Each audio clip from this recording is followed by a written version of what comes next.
dans l'espoir.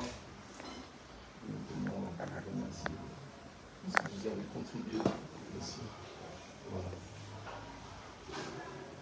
Peut-être, Saïd, tu es chez toi ici, comme on t'a toujours dit, particulièrement à la résidence de ton ami et frère Ousmane. Au moment Momi, c'est le principal opposant au Comores, dont le président est ici d'ailleurs au Sénégal depuis quelques jours. C'est l'homme politique le plus populaire là-bas. Donc comme il a eu la grâce de poser le pied dans la maison, il est parti de Sagnandé. Il faut prier pour lui, Nikoubal. Il se donne beaucoup pour la cause de Ousmane, à travers l'Afrique, le monde quoi. Il y a des confrères comme nous le savons. Il n'est que du tout, il mu gaaw a moo tax mais ñoom ñëpp soo gën a joxe leen xam daal leen rek leen lay ñaan mooy parce que fi nga toll yow mën nga am nga agrément ñaan daal dañoo xam nga ñun xam nañu ko bu ñu fàtte ci ñaan rek dégg nga incha allah yow tam ñu ngi lay ñaan xolu muñ nga continuer na nga nekk jërëjëf mbokk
waruma wax parce que ñii ñooy samay kilifa mais yàlla dafa def ma jege trop Ousmane ñoom it aussi jege ko trop ñu xam ci moom lu bari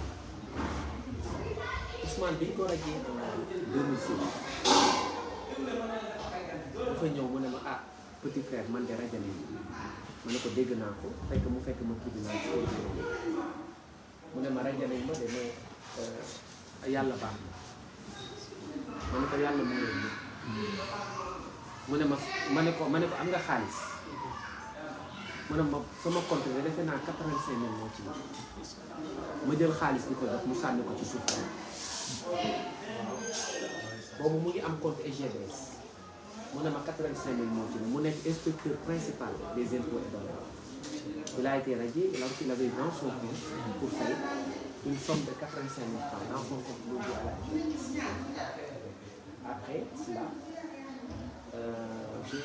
j'ai sorti de mon portefeuille de l'argent pour le lui donner, mais il a jeté l'argent au sol en disant qu'il n'en a pas besoin. J'ai essayé de le forcer à prendre ça, mais il a pris la clé des champs. Après cela, il a été victime de beaucoup d'injustices. Parce que Ousmane a son style. C'est un révolutionnaire. Et puis, c'est un homme de principe. C'est un homme qui est attaché à un certain nombre de valeurs. Il faut gagner des valeurs. Il faut gagner. Il y a deux choses que Ousmane, je ne peux pas dire qu'il les aborde, mais il n'est ni proche de l'argent. Certains, disons, pensent qu'il a des ambitions démesurées. en termes de conquête de pouvoir. Mais pour qui connaît Ousmane Sonko, Ousmane n'est pas le profil type à vouloir par tous les moyens accéder au pouvoir. Il a un détachement très marqué vis-à-vis du pouvoir et de l'argent. Je vous donne un petit exemple.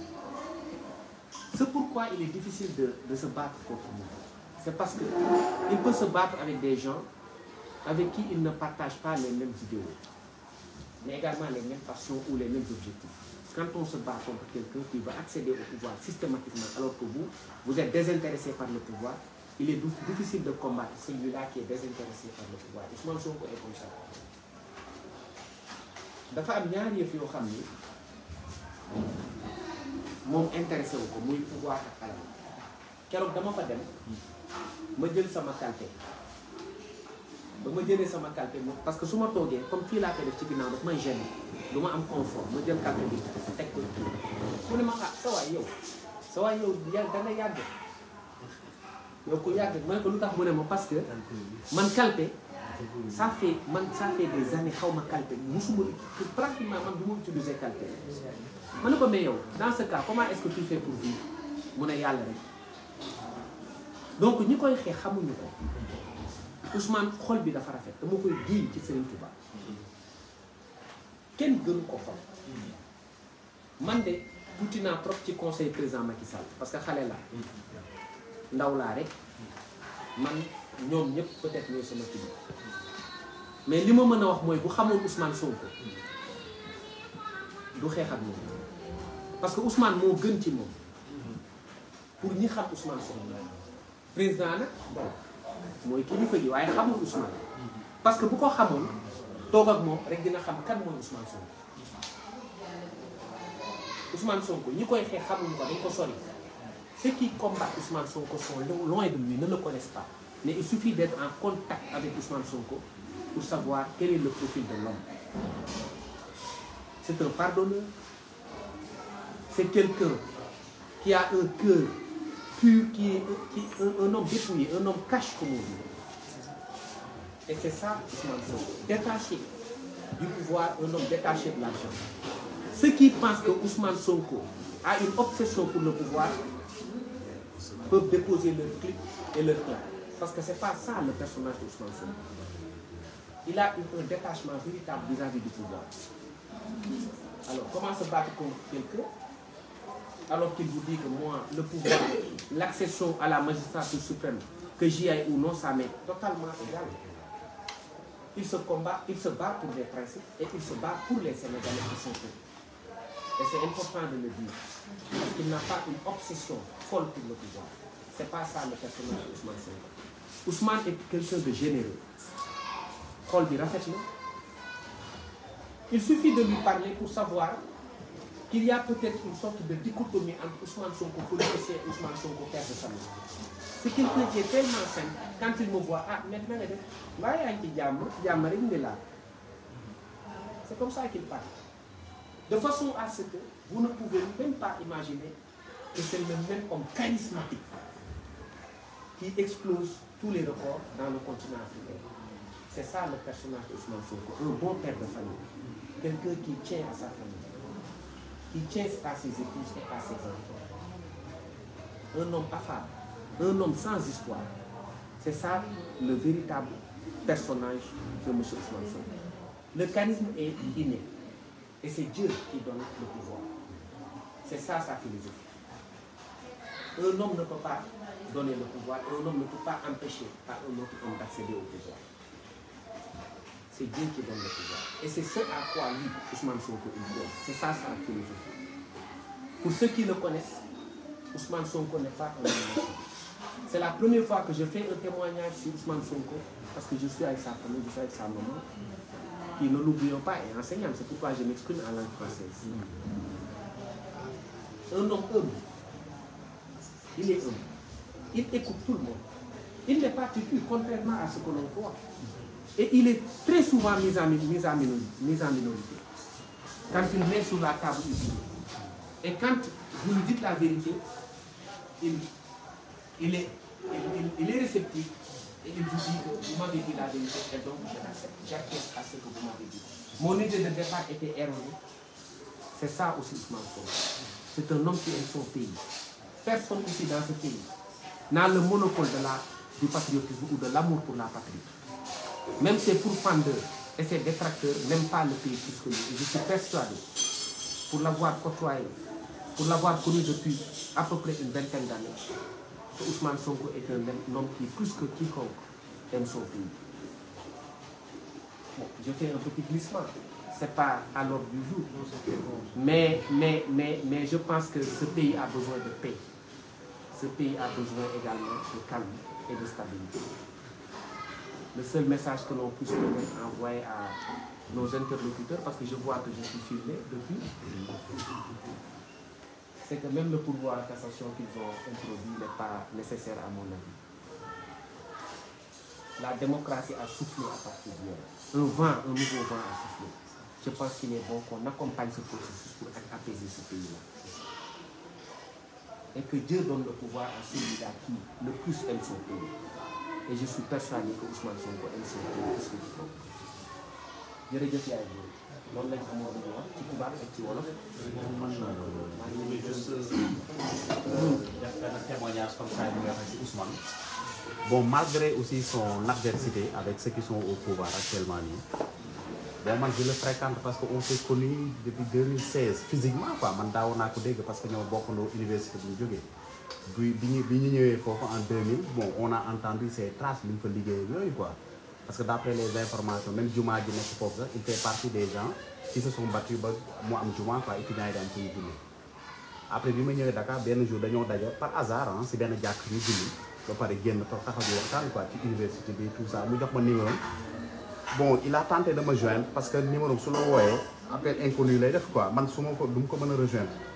Mais par la suite ñu dem ba politiquement ñu daje mais occasion yi ma am toog di waxtaan ak moom yëpp mosoo ko dégg mu wax saa yi que prononcer des mots déplacés à l'endroit de Macky Sall, à l'endroit de tous ses ministres.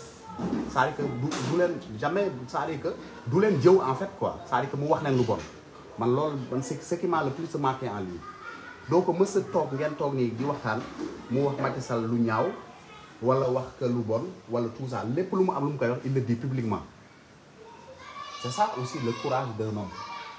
Moi quelqu'un qui exprime ce qu'il pense de son vis-à-vis publiquement. Et je pense que cela montre aussi une certaine grandeur de sa part en réalité quoi. C'est quelqu'un qui est, comme je le dis, hein, moi c'est ma conviction. Sa sincérité peut-être est la mère de tous ces déboires en réalité. Hein.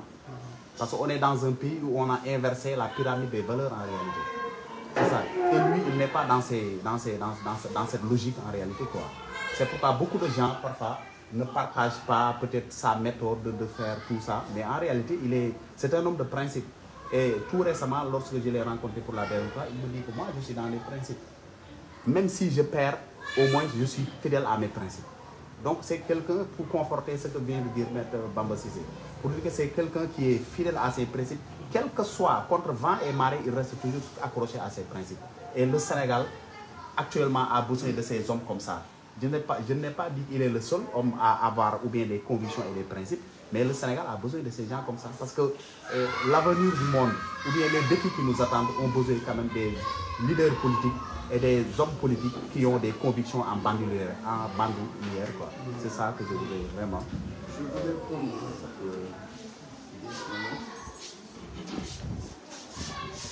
c'est le prétexte de notre venue ici, à Ziguinchor. C'est le procès donc pour la réintégration sur les listes électorales de Ousmane Sonko. Nous aurions commis erreur de partir et de ne pas venir vous faire une visite de courtoisie. Donc on était venu dans le cadre du travail. Mais c'était normal que nous passions ici. Vous saviez. Je ne ferai pas comme Babacar, comme Bamba ou Siré qui connaissent Adissar, que j'ai pu l'approcher. Et avoir une certaine amitié avec lui au-delà du rôle d'avocat que je joue auprès de lui. Moi, je dirais, c'est à vous qu'on doit dire merci. Le Seigneur a mis en lui des valeurs qui ont fait que le Sénégal et les Sénégalais l'ont adopté. Il n'a donné du miel et du sucre à personne, mais les gens ont fini par l'aimer. Je dis, peut-être c'est le dernier venu sur la scène politique, mais c'est comme s'il a coiffé tout le monde au poteau. Ça, c'est un homme sur qui Dieu a posé sa main. On a parlé de valeurs qu'il incarne, d'intégrité, de beaucoup de choses. À part Dieu, c'est vous qui l'avez façonné. C'est vous qui l'avez éduqué. Je dis, à part Dieu, nous vous devons remerciement. C'est Dieu qui a créé Ousmane Sonko. Et les Sénégalais ont vu en lui une valeur sûre pour prendre les destinées de ce pays. Et ces valeurs sûres, par votre entreprise, ont été en lui placées. Et on vous dit merci maman. Merci pour tout. Que le Seigneur réalise ce qu'il a entamé en lui. Et déjà, la décision qui a été rendue hier participe et contribue à cela. On va continuer à prier. On a besoin de vos prières. Je sais que vous priez pour lui et pour nous. Et surtout que le combat va continuer. Et pour faire conduire Bamba, l'État a annoncé son intention de se pourvoir. Je pense qu'ils seront suffisamment fair-play pour comprendre que Ousmane n'est pas un adversaire, même s'il est dans l'arène politique. Et c'est légitime qu'il aspire au pouvoir, mais il est très détaché, comme Bamba l'a dit, du pouvoir. Mais chacun peut prétendre à vouloir diriger ce pays. Qu'on lui permette et qu'on lui donne la chance d'essayer. Et ce sera que bonheur pour le Sénégal, pour l'Afrique et le monde entier. Encore une fois, merci maman. Que Dieu vous bénisse et vous garde. Moi, je souhaiterais, avec votre permission, ajouter un petit mot. C'est important parce qu'il y a des moments dans la vie, le mot de parler. Je vous remercie d'abord Bamba Cissé, notre neveu, notre fils, notre petit frère, notre ami, qui a été l'instrument du destin. Parce que si ce n'était pas toi, je n'aurais pas fait la connaissance directe de Ousmane Sonko. Maintenant, Dieu est passé par toi. C'est par la suite que j'ai découvert une de ces jeunes sœurs, Abi. On a habité ensemble comme voisins de palier. Avec un petit enseignant. Elle était étudiante, avec des enseignants. Je n'ai jamais vu une femme, une jeune dame aussi bien élevée, aussi disponible, mais que 5 ans. Elle a même eu un baptême où la famille est venue ce jour-là, guide de Kenya à l'Italie. La famille a été reçue dans mon appartement. On avait passé une journée mémorable. Mais je ne savais même pas qu'il y a un autre. Ma famille. Un jour, il a fallu qu'une nommée Betty. Betty vient après madame. C'est la tante maternelle, c'est la petite maman de Sonko qui est travailleuse sociale. Betty a fait un témoignage parce qu'elle avait été dégoûtée par la campagne de dénigrement dont était victime Ousmane. Elle a dit qui était Ousmane. J'ai découvert ce jour-là qu'on a un ancêtre commun. Parce que chez nous, ce n'est pas une habitude de parler de nos liens de parenté. Chacun appartient à une famille. Dieu merci, du côté de ma mère, sa mère est Lengom, comme Madame Kiengom. On a découvert un lien de parenté parce que nous, on a la chance d'avoir un arbre généalogique. C'est ma cousine qui est là. On a en partage le 12e roi du royaume du Baol. À l'époque, on les appelait les Teignes. Le 12e Teigne du Baol, parce que c'est à partir du 18e que les femmes sont venues au pouvoir, c'était les Ngom, le 12e et le 13e. C'est notre ancêtre commun. Fabi Langar Ngom, nous pouvons Nissan Ngom, il a laissé des traces. Si vous faites des recherches, ça a été le premier roi qui a posé des problèmes à l'impérialisme français à l'époque. Donc ce que dit Ousmane là, pourquoi comme histoire du Sénégal, il suffit d'aller à Diourbel, juste là où commence le rond-point du péage, sur la gauche, vous avez le village de Salah qui est là-bas. Pour vous, c'est la terre commune de nos ancêtres. Nous sommes bokk Rawane Ngom, mu nekk sama maam noonu la nekkee maamam, ñu bokk waa Yoff nii. Nous, du côté paternel, on a nos liens à Tivaouane, bien qu'on n'en parle pas, c'est pas décent d'en parler. L'actuel khalife général des Tidjanes, souvent mbokk la parce que d'abord on est cousins, côté yaayam, côté tante bi papa ji ak yaay ji séparé, sama tante la woon ñu takk sama bàjjen. On a tellement de liens qui nous unissent. Et même pour le baptême de mes 3 enfants, c'est l'actuel khalife qui est venu à la clinique Kazaouche pour procéder à leur baptême. Donc on a donc des liens. Ousmane lui-même, il est transversal, parce que Ousmane, tout le monde, ne le connaît plus. Donc c'est un homme qui est prédestiné. Tout ce qui se passe là, mais la vérité, elle est têtue.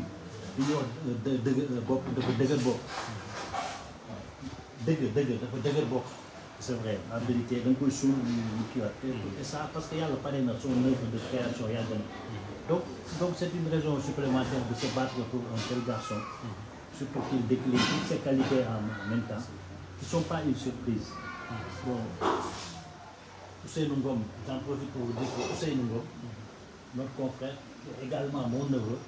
C'est comme ça qu'il a découvert le lien avec Ousmane. Et son jumeau, qui est le substitut du procureur qui a assisté à l'inculpation de Ousmane, après l'inculpation, le mandat déposé dit à ça.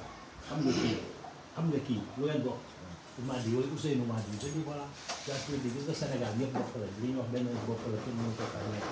par discrétion, on garde beaucoup de silence sur les choses qui nous unissent, parce que ce qui nous unit par-dessus tout, c'est le Sénégal, c'est la cause qu'on défend, c'est le droit de l'homme, c'est l'avenir politique de ce pays. Et celui qui est un homme politique, qui est bien demandé à ce point, il ne peut pas ne pas apporter ta contribution.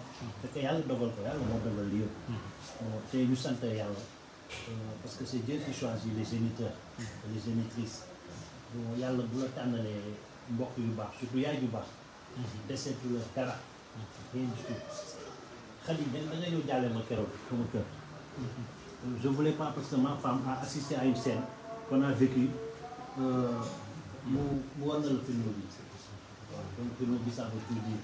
C'était la veille du décès de ma mère, le jour de mon anniversaire. Ñu waxtaan bi mu xëcc kii naka la bracelet Pastef yi mu xëcc ko génne ko. Moi je savais pas qu'on nous filmait parce que je pouvais plus supporter. C'est le jour de mon anniversaire. Je savais qu'elle ne voulait pas partir ce jour-là parce que c'était mon anniversaire. Mais le lendemain le dem. Mais elle a eu la force d'enlever mes bracelets choses Pastef. dugal ko ci loxoom. te loolu yëpp gis nga image yàlla xam na ni xaw ma dañuy filmé. léegi suma jabar moom tous les derniers moments de la maman elle est gardée en image muy génne bracelet Ousmane bi. dugal ko ci loxo. dugal ko ci loxoom seere ko boobu ndeysaan mënatul wax.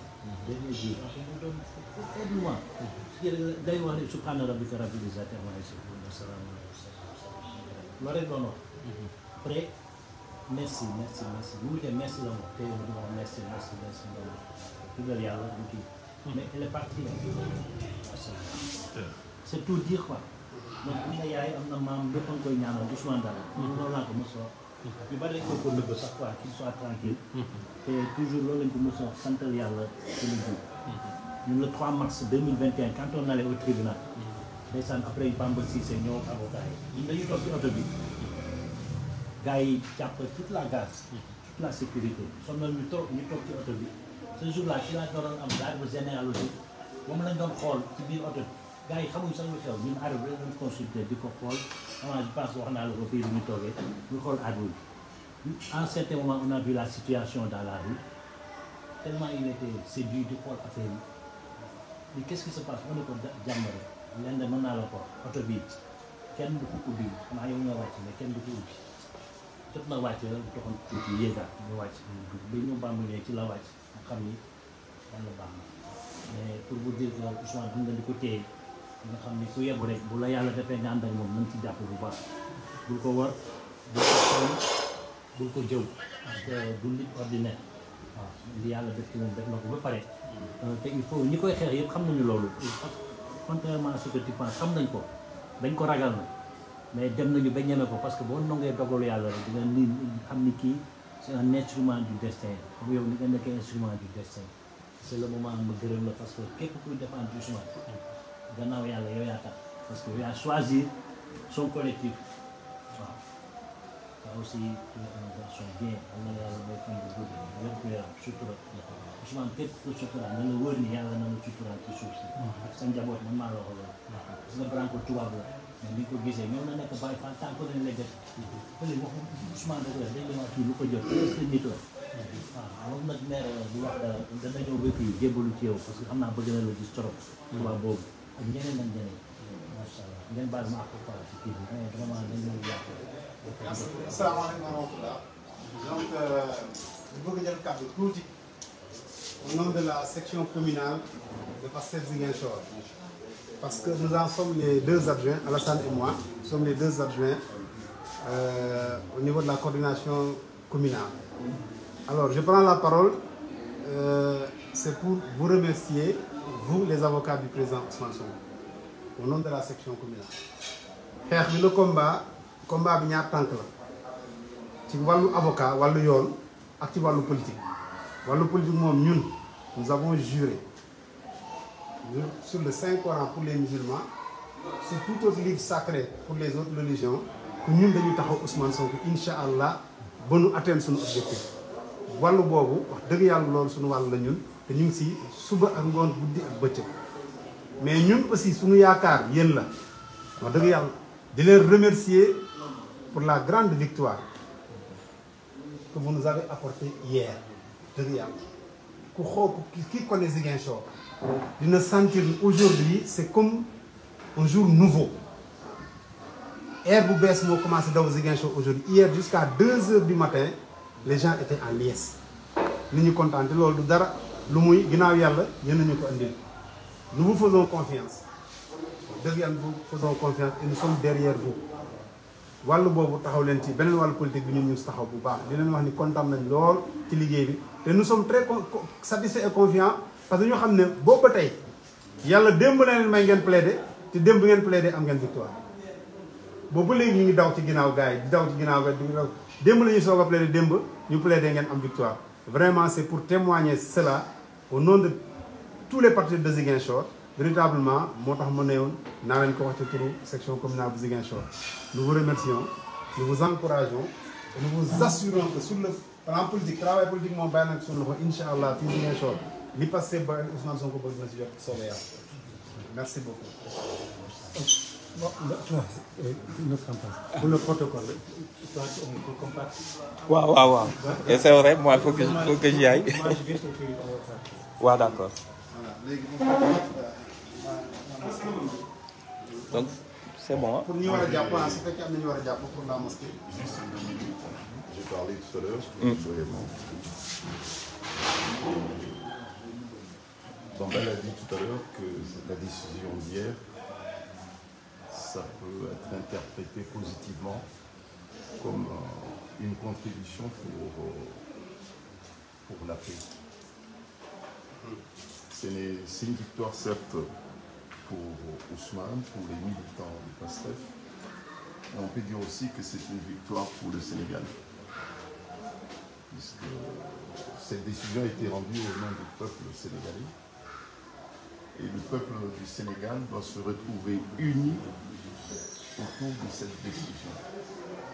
C'est une contribution très précieuse pour le rétablissement de l'ordre républicain et l'ordre démocratique.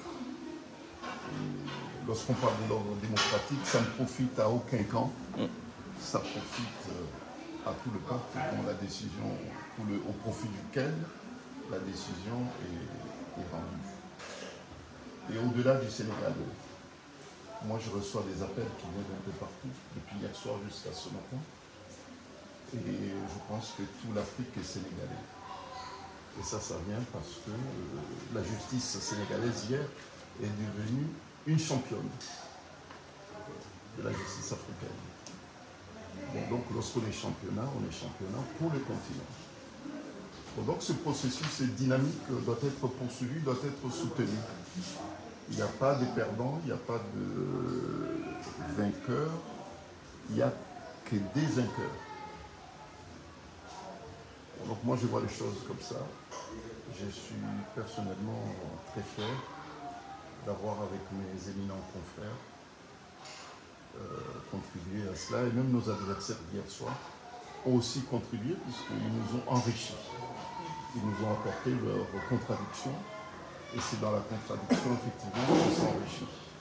Ils nous ont montré une autre façon de faire, qui va nous permettre peut-être de revoir aussi notre façon de faire, mais il ne faut pas qu'ils voient en ça la décision d'hier comme étant un échec pour eux. Et pour nous, ce n'est pas une victoire pour nous, c'est une victoire pour tous les Sénégalais et puis tous les. Donc, c'est une décision d'apaisement et de rapprochement. Que la prière du vendredi, puisqu'on est appelé à la prière, que cet appel soit effectivement un signe positif pour le Sénégal et puis pour l'Afrique. On y va.